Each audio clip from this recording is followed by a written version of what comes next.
Hey guys, Analogman here for a ban list video. So I am literally recording this as of this being posted at like 1:40, like 1:45 in the morning. I will be posting this in the morning, so if you're seeing this now in the morning, it's because I'm posting it now instead of like late last night basically. But yeah, no, so the new ban list has dropped, and as you can see, this is on the Japanese version of the website, which is why it looks kind of strange.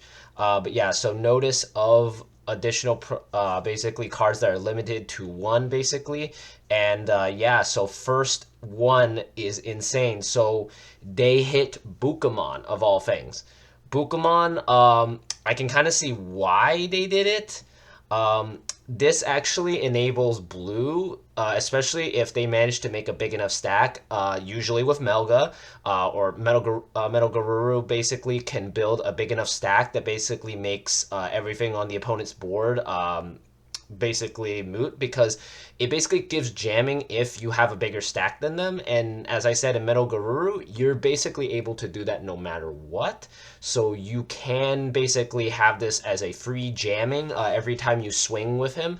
And in Metal Garuru, you're basically guaranteed at least 3 to 4 checks if you do it correctly, and you get to bounce their whole board at the same time. And with the jamming, you basically get to save all of the detaches of all the X antibodies to basically keep your guy alive on your opponent's turn in battle. It doesn't protect against option cards or effects that delete or remove stuff, but at the same time, you're still getting free protection in that process. So pretty good, and I can see why they hit it. This also has been helping Mirage Galgamon basically I feel like it's staying afloat thanks to this card, because without the level 5 that they used to have at 4, the deck basically needs to rely on gaining jamming through this instead of gaining jamming from the other guy basically. And at the same time, that was basically the main reason that it could just check multiple security without worrying, unless it was playing against security control. So this actually hits both the two blue decks that are basically still kind of around BT5. So kind of cool that they actually decided to hit Mirage and Melga at the same time with this. So pretty solid, and honestly, I kind of see why they did it. It's pretty solid hit. I appreciate it. And then the craziest one, Apoclymon. We all, like, for anybody that's been following Digimon, we all know exactly why this got hit. This card is basically the most degenerate card in existence in the game, because it can equip almost anything. And I love how in their explanation, they cite the fact that you can make it immune with Craniumon, which honestly, most of the time, it's pretty broken. But the fact that you can use Craniumon, you can use Magnadramon, you can use almost any level 6 to give it different effects.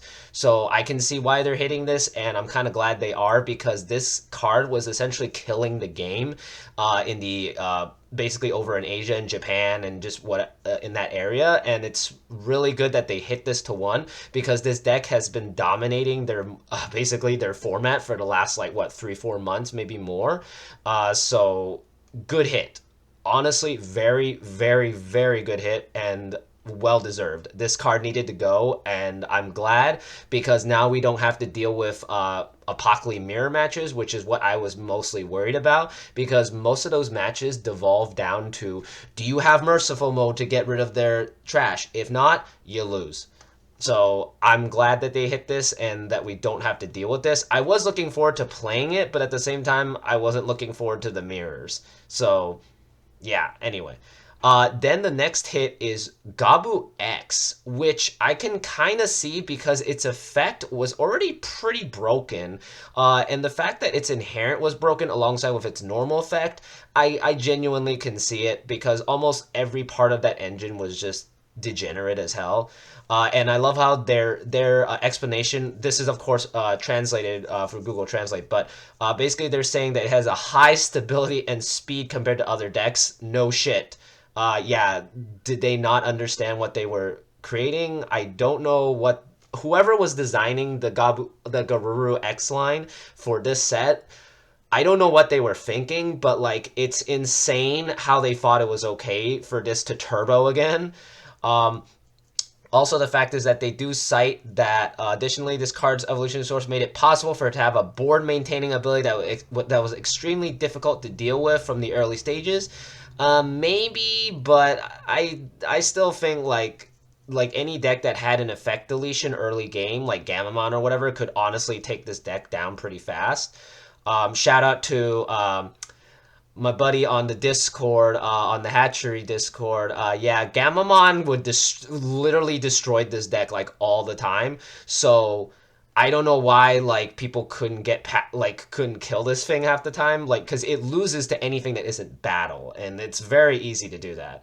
Um, but yeah, they hit this to one, and then they also hit Garuru X, which I can honestly see why, because when you discard through his effect, you get to gain a memory. So this basically becomes like a one cost evolution, especially if you're evolving it on top of a Garuru X. Or actually it'd be a -1 because you basically gain back a memory if you evolve it on Garuru X or a Garurumon because it's a 0 cost. So you go, oh, I net gain in the process. So who cares? And then it also has the same exact ability as the Gabu X, which gives it that extra protection for next turn through battle. So it was really good. Like just the fact that it gained you a memory and gave you protection, I can see why they hit it. It's pretty broken. Um, and then the next hit, of course, being Anubismon. For anybody that didn't see this card yet, which is really strange for anybody who's been playing Digimon and knows that we see cards in advance because of hindsight and the fact that their format is like 2 sets ahead of us. This card basically, alongside Apoclymon, Metal Garuru, and just I think like one more purple deck, basically was ruling the format and kind of creating a very kind of like one colored deck format. So I'm kind of glad that it got hit, but at the same time, I'm kind of sad that it got hit because it basically allowed purple to swarm. And this being at 1, it's not too bad, but like without it at 4, you're not really guaranteed to swarm as hard. You can still do the Merva swarm combos that you can do in like the Merva Beelstar deck, but with this at 1, you're basically all of the hard play costing like purple like level 6s that were really broken in this, like Beelstar and Mervamon, basically kind of become useless at this point because you're just running multiples of them. Beelstar I feel is a better, like I feel going forward, this being at 1, I think it will be mostly Anubis Beelstar because Beelstar already can reduce its cost, so it kind of helps in conjunction with the fact that this card will be at 1. So I kind of like how that would work better, but here it's like this being at 4 was honestly kind of toxic because by my calculations, you can potentially play a Mervamon for only 1 cost because it already reduces it by 3, and it's already a 7 cost level 6 to play off of Merva's own effect. So it becomes a 4. And then for each card you discard through that effect, you reduce it by 1 more. So you're basically reducing a 7 cost down to a 1 cost hard play that lets you play out guys that have retaliation and also have blocker at that point. So it's pretty broken how that works. And even if you don't equip the Ignitemon underneath to make it 7 cost, you're still making it like a 2 cost level 6 to play. So that's kind of disgusting. So I kind of see why they hit that.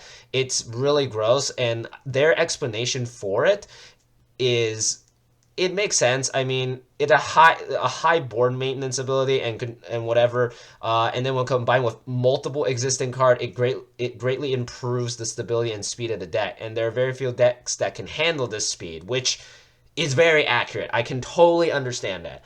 And honestly, like that is the last hit because the rest of it is just showing all the limited cards. And as you can see, they've added these guys onto it alongside everything else, like Geo Gray and Mach Galgamon and all the other Gabumons, basically, and the scatter modes. So yeah, like good hits, honestly, like very good hits. Like I was not expecting them to hit all the top meta decks.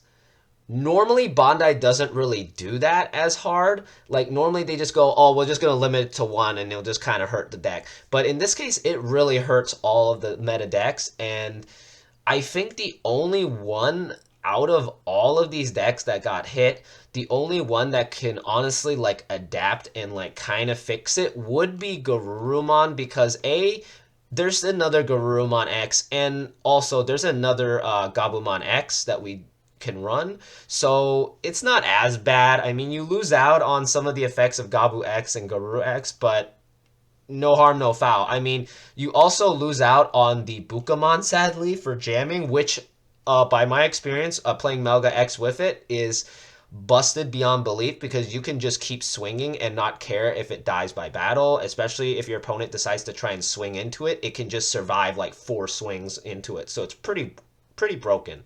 So I can see the Buka getting hit, hurting it a bit, but you can just switch back to Sunomon, honestly, and it's not as bad. You don't get as much protection as you did before, and you don't gain jamming, which does suck, but that's just how it is sometimes. But at least they can adapt. A Pokemon with it at 1, oof, like I don't really see this deck surviving afterwards. I think this is just going to become like a rogue fun deck at that point because only having one Apoclymon means you have to slot the Craniumon underneath it. If not, it's basically just going to die to one option card. Like literally one chaos degrade or one removal, like any removal card, even like the old Gaia Force or whatever, is gonna kill it, and then basically the deck dies at that point. So I feel like this deck is just gone at that point. At least Anubis and Guru can do something and fix it, but Apocly cannot come back from this. Like genuinely, I think the deck is basically dead at this point. So kind of sucks for all the people that were planning to play Apoclymon, but sucks. But this card was degenerate and it needed to be hit, and I think that's basically the general sentiment of everybody in the card game because a card that basically hurts the game itself should not be around. And we've learned that from multiple different card games, even with like Pokemon and with Yu-Gi-Oh! And Magic. There are certain cards that you just cannot allow to exist for too long because if they do, it just kind of kills the fun. And a Pokemon is the first card in the Digimon card game that has done that so far. I know some people can cite Tommy and Blue Hybrid, but that was a whole deck in itself. This was just one card in conjunction with several other random cards, and that's just not cool. Um, Everything else, I very warranted. I can see why. But yeah, no, that's the ban list. Yeah, no, crazy. It's a very small ban list. Like in total, we're only getting 1, 2, 3, 4, 5 cards hit, but man, are they some impactful cards that are hit. So pretty decent. I liked it. And yeah, no, that's about it for this video. As usual, I say like, comment, subscribe, let me know what you thought of this video, and let me know if you liked it so that way I can keep doing this because my last ban list video did pretty well, so I'm just going to continue doing this every time they put out a ban list, which is basically once every 4 months. So I'm going to do this once every 4 months whenever they do it. So aside from that, yeah, I'll see you guys next time.